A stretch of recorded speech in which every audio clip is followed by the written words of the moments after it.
Hi mga guys! So ngayon magtutulak-tulak muna tayo ng wheelchair ni Lola. Pinasakay ko muna si Lola sa kanya Mercedes-Benz na ditulak, diba? Yun ang itsura, Saan punta la? Kigala daw siya. Gustong gumala, kaya tara. Samahan nyo kaming magliwaliw ngayon. Ay, napakainit na panahon. Diba? Yan yung buhay ng inyong Inday. Tulak-tulak. Sige lang. Watch nyo lang kami. Kami magliliwaliw at gagala kung saan, hindi ko alam.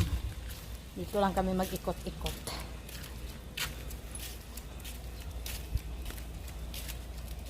Watch nyo na lang. Yan, para mas maganda.